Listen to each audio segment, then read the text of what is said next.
En Haïti, la crise sécuritaire et humanitaire dure depuis plusieurs années. Face à une situation sans précédent, des dizaines de milliers de familles ont été contraintes de fuir leur quartier.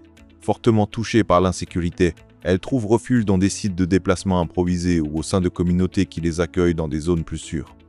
Aujourd'hui, les départements de l'Ouest, du Centre et de l'Artibonite accueillent la majorité des 1,4 million de personnes déplacées internes du pays. Parmi elles, de nombreux enfants et femmes enceintes, dont l'accès aux services sociaux et de santé de base, y compris la vaccination, est fortement limité. Pour protéger ces populations contre les maladies évitables par la vaccination, la direction du programme élargi de vaccination du ministère de la Santé publique et de la Population a mené une campagne de vaccination ciblée, avec l'appui de l'OPS, OMS et de Gavi. Nous sommes celui nous tout à fait boulé, on vient dans ce point-là, c'est pas bien ma bien vivre avec ce moment.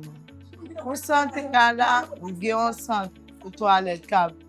Bah mon grille fièvre et puis on a dormi plus souple, il y a des parfois de l'eau sale sans toi. Santé a pas tellement OK.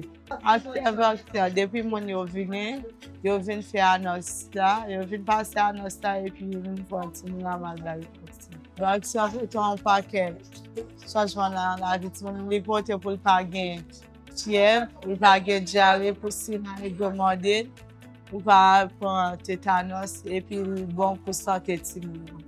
Pendant une semaine, 736 équipes mobiles ont sillonné les communautés hautes et les sites de déplacés des 3 départements ciblés pour vacciner les enfants de 0 à 5 ans et les femmes enceintes contre des maladies telles que la rougeole, la diphtérie, la poliomyélite et le tétanos.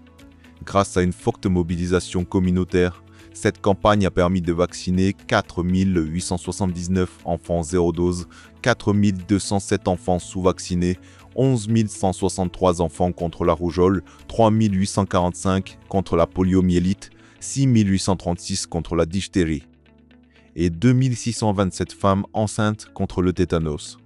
En parallèle, les équipes ont mené une recherche active au niveau communautaire afin d'identifier d'éventuels cas suspects de paralysie flasque aiguë, de rougeole ou d'autres maladies évitables par la vaccination.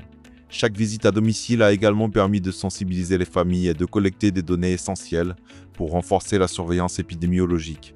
Cette campagne a permis de renforcer la protection des populations déplacées internes, les plus exposées aux risques épidémiques, et contribuer à améliorer la détection précoce des maladies évitables par la vaccination.